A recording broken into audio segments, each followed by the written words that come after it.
Buenas tardes, profesor. Hoy junto a mi compañera Consuelo Bombal y compañero Gonzalo Quilodrán hablaremos sobre la demostración de la fotosíntesis basándonos en el experimento de Presley. Hoy sabemos que la fotosíntesis, en simples palabras, es la reacción química donde el dióxido de carbono y el agua forman azúcares y producen oxígeno en presencia de la energía lumínica. Antes esto era un total enigma, el cual a partir de ello generó dudas a científicos, quienes se cuestionaban sobre el funcionamiento de todos los seres vivos. Esto generó diversas explicaciones y experimentos. El día de hoy expondremos acerca del experimento de Presley, la cual se logró evidenciar la producción de oxígeno en la fotosíntesis. Contexto. Nos remontamos al siglo XVIII, siglo marcado por grandes científicos e ideas, como por ejemplo Antoine Lavoisier, quien descubre y aísla el oxígeno, Benjamin Franklin, quien estudia la electricidad e inventa el pararrayos en 1752, y Alexander Volta, quien idea la primera pila eléctrica. Científicos que nos abrirán nuevos horizontes al progreso. Hasta el año 1772 no se sabía que existía el elemento químico llamado oxígeno, aunque a día de hoy existe una controversia sobre la autoría del descubrimiento. La versión más difundida dice que el inglés Joseph Priestley fue el primero en aislar el oxígeno en 1772, pero no supo comprenderlo bien y elaboró una teoría equivocada. Por su parte, el francés Antoine Lavoisier realizó un experimento basado en el descubrimiento de Priestley. También logró aislar el gas y fue quien lo describió como un nuevo elemento químico y le dio el nombre oxígeno. El objetivo de esta presentación es asociar un proceso de la fotosíntesis que funcione como evidencia empírica y confirme la existencia de esta. Por ello elegimos el experimento de Presley, quien realiza diversos experimentos usando una vela, una planta y una campana. Experimentos. En el primer experimento lo que hizo fue, al igual que todos, utilizar un espacio cerrado que era en este caso una campana de cristal. Y como dije, en el primer experimento lo que hizo fue colocar una vela encendida, así.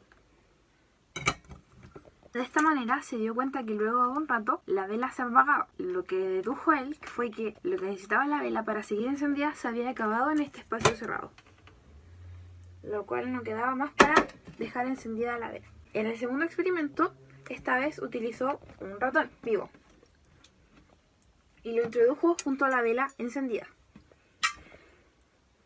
así mismo. Lo que sucedió fue que luego de un cuarto de hora o aproximadamente 15 minutos, la vela se apagó y el ratón se murió, lo cual dedujo que para la vela y para el ratón necesitaban el mismo aire o algo que contenía el mismo aire. En cambio, en el experimento número 3, a la diferencia de los otros, esta vez añadió, además del ratón vivo y la vela encendida, una planta viva. Al igual que las anteriores, los introdujo en la campana de cristal. De esta manera, los resultados obtenidos, a diferencia del resto, fue que la vela se mantuvo encendida hasta que se consumió por completo y el ratón siguió vivo hasta el final del experimento. Y con esto se logró evidenciar, más que deducir, que la planta producía lo que tanto el ratón necesitaba para seguir vivo, como lo que la vela necesitaba para seguir encendida. A través del experimento realizado por Joseph Priestley se descubrió la producción del gas desflugificado, como se le llama, que es producido por las plantas al realizar fotosíntesis, aunque este gas en 1736 fue renombrado como oxígeno por Antoine Lavoisier, añadiendo que este elemento se combinaba con sustancias capaces de calcinar.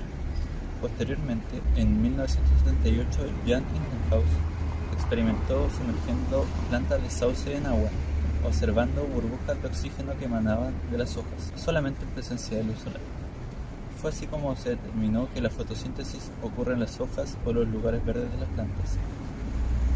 No fue hasta 1841 que Julius von Meyer, quien con su conocimiento sumado a lo aportado anteriormente por diversos científicos, estableció que la energía química del sol nutría las plantas y explicó que la fotosíntesis es un proceso que crea moléculas orgánicas, azúcares, a partir de moléculas inorgánicas de dióxido de carbono en el agua, estableciendo la siguiente fórmula: dióxido de carbono más agua más energía de la luz reaccionan para formar oxígeno molecular, materia orgánica y energía química. En la actualidad tenemos métodos más sofisticados y tecnológicos que nos permiten medir la frecuencia e intensidad lumínica y los subproductos que se generan a partir de la fotosíntesis. Esto nos permite aprovechar de mejor manera las capacidades intrínsecas de cada especie. Gracias a los antecedentes y datos experimentales recabados, podemos concluir que es debido a estos que hoy en día tenemos un mayor conocimiento de las plantas y sus órganos, cómo que funcionan. Ejemplo de esto es el experimento ilustrado anteriormente, el cual fue realizado de manera lúdica y nos permite observar la combustión y la fijación de gases en la especie que realiza fotosíntesis, que da como producto oxígeno. Esta molécula de oxígeno es la base para la respiración celular y por ende muy importante para la existencia de todos los animales que requieren este vital elemento. Es importante comprender las bases, cómo a través del contexto histórico se realizaron los descubrimientos, cómo los científicos con ingenio y creatividad sortean las limitaciones de sus respectivas épocas, ya que esto nos permite tener un mayor entendimiento de los fenómenos. Hoy en día existen herramientas como el porómetro, que miden la presión del vapor y el flujo de este sobre la superficie de la hoja, permitiendo de esta manera obtener datos como la conductancia estomática. El progreso nos ha otorgado mayores herramientas tecnológicas que pueden ser empleadas en el desarrollo científico, lo que se traduce en una mejor comprensión del universo.